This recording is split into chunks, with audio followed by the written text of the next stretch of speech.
Honorable Chairman, Board of Governors, Director, Dean, faculty, staff, and my dear students. I am delighted to be part of 13th Convocation of IIM Shillong. First of all, I would like to congratulate each and everyone for successfully graduating from one of India's most prestigious academic institutions. Congratulations once again.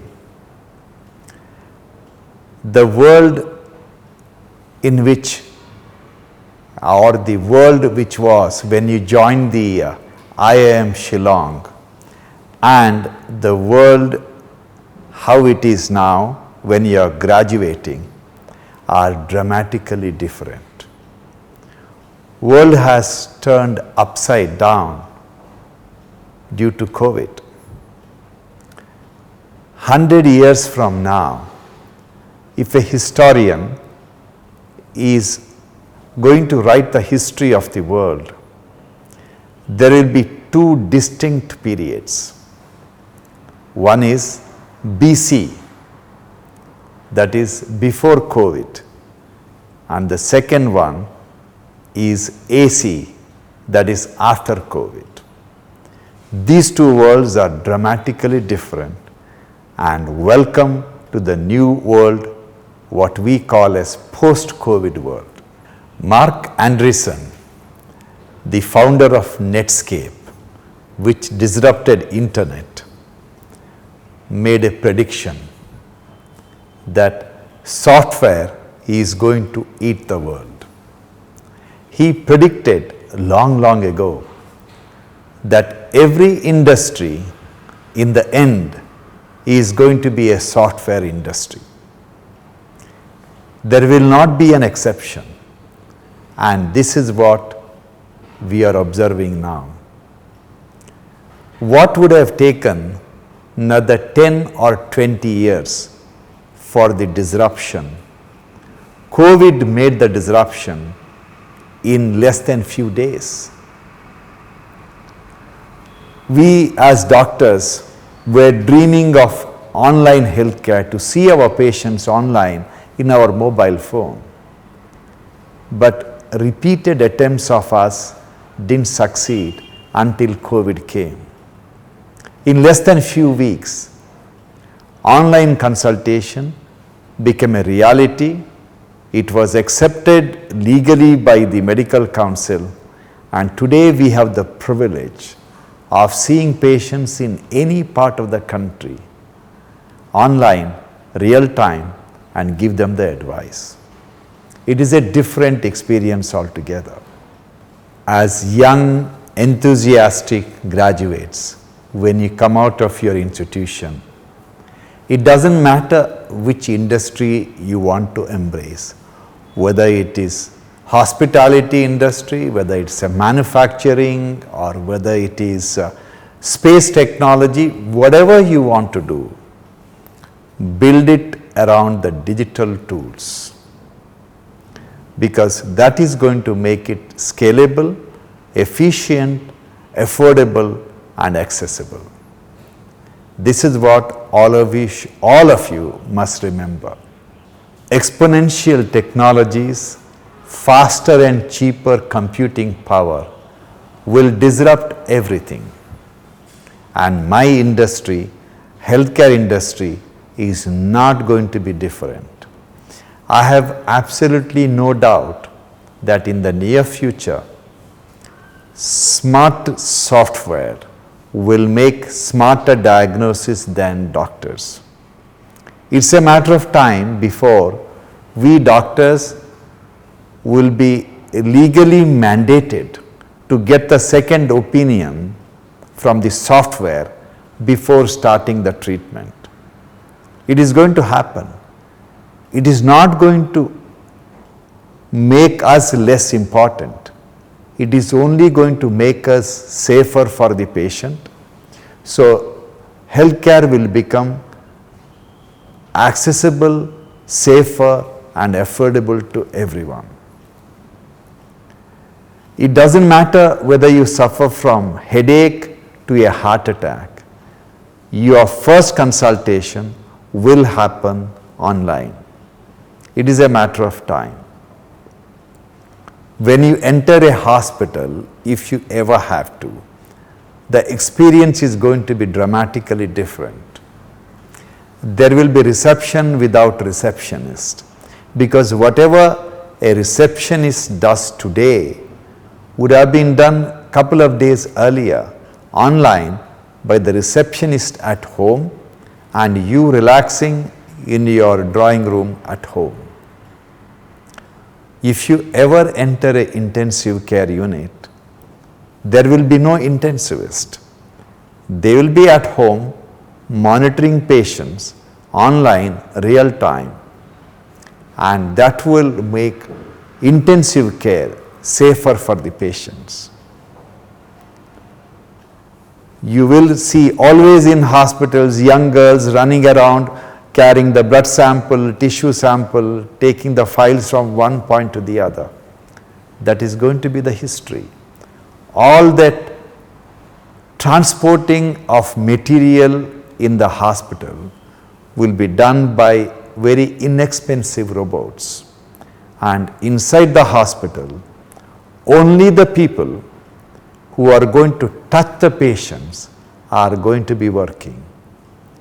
All the rest will be working from home remotely. As I said earlier, healthcare will undergo dramatic disruption.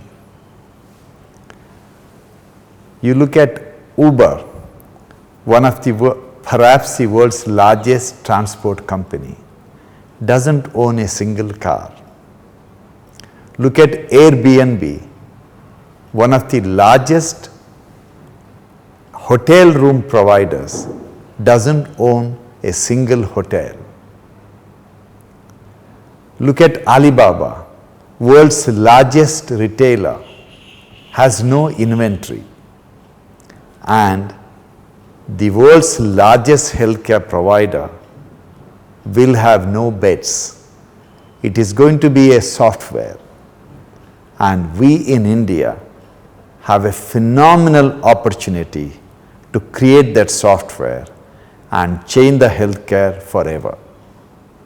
This is the exciting opportunity for all of you. To be successful in life, to make a difference, to make this world a better place to live, you have to learn to think different. There are electronic medical records in US which cost billions of dollars. And these electronic medical records are developed for the desktop, and doctors were supposed to see it. But interestingly, doctors look at the desktop only 5 to 6 times in a day, whereas they look at their mobile phone 200 times in a day. So if you want attention of the doctors real time about their patient, it is natural that you develop your electronic medical records for the mobile phone. And this is exactly what we did. How do doctors treat patients? Doctors treat patients by chatting with other doctors and nurses. So we created the electronic medical record exactly to give the same natural feeling, natural experience of chatting with each other, and we did it on a chat platform. And today our chat platform called Adi sends about over 1.5 million messages across in different parts of the country where we run the hospital, and that made a huge difference to the patient's outcome. Today, I am able to treat my patients from anywhere I want. I can be in India, I can be overseas. As long as I have my phone, I know exactly how my patient is. I can see the patient in my phone. I can see all the medical records, I go to bed at 11 o'clock at night. Before I go to bed, I do the ICU rounds. I'm up at 4:30, 5 o'clock in the morning. And the first thing I do is to do the ICU rounds. Before I come for work early morning, before I enter my building, I would have finished my ICU rounds. I know exactly how my patients are. This was unthinkable. And this is the beauty of digital technologies, waiting for all of you to explore. One of these days, in the near future, you're going to sit with your friends to discuss about what do we do in the future. Planning something to be done to make a difference. And commonly, what do you discuss about? First thing you will see and discuss is, what do we do? Shall we start a hotel? Shall we start a manufacturing unit? Or shall we start a software company? It's all about what. Once that what is addressed, once you decide on what to do, the next question you will all ask each other is how to do it. Where do we get the money? Where do we have our factory? What is our strategy on customer acquisition? It's all about building. But you will never ask a very important question. And that question is why? Why do we do it? My request to all of you, answer the question of why before everything else. If that why is going to touch the lives of millions of people, no matter what you do, believe me, you will succeed. This is the fundamental law of the nature, as quoted in all the Upanishads and all the ancient scriptures. Whenever you strive to make a difference to millions of lives, whenever you strive to touch as many common people as possible, nature will ensure that you will succeed in your venture. And in your strategy, who is going to be the customer? If the customer is going to be a common man, believe me, your chances of success is million times more than when you target the rich customers. Because in my experience, I can tell you, the rich people can always run faster than you. Future is never an extension of the past. It is different. And the future is always created by eccentric people. Before Bank of America, there was no bank. Before Diners Club, there was no credit card. Before Wall Street, there was no stock exchange. All these were created by eccentric people. And this world is made as a better place to live by eccentric people, and join the gang of those eccentric people. We always think that the successful people, great people succeeded and changed the world because of their personal charisma, their sincerity, hard work, intelligence, sacrifice. Believe me, none of those things matter. Only one thing mattered, due to which they succeeded.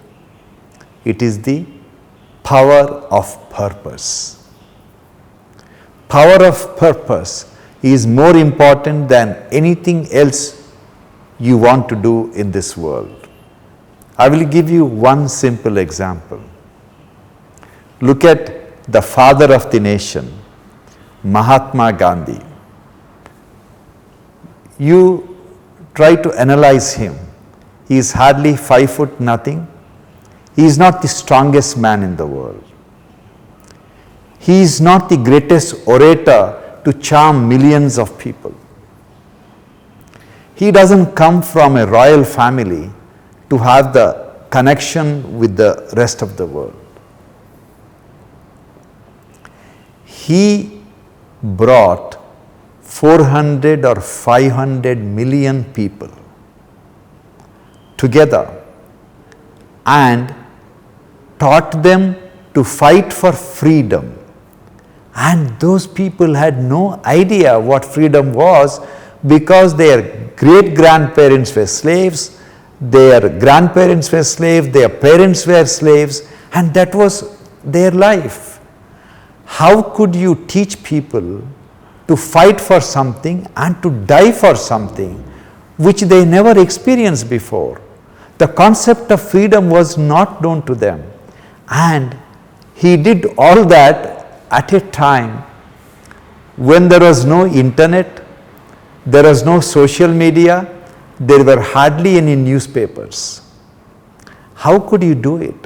How could he fight against the most powerful empire in the world called British Empire, and brought 400 million people to work together and ready to die for the freedom? It is only because of the power of purpose. So whatever you would like to do in your life, remember, the power of your purpose is more important than all the other strategies combined. So try to choose a purpose by which you can make this world a better place to live. I'm extremely grateful to my dear friend, the chairman of IIM Shillong, Mr. Shishir Bajoria, for giving me an opportunity to interact with all of you. Before I close, I have a very simple message to all the graduating students today.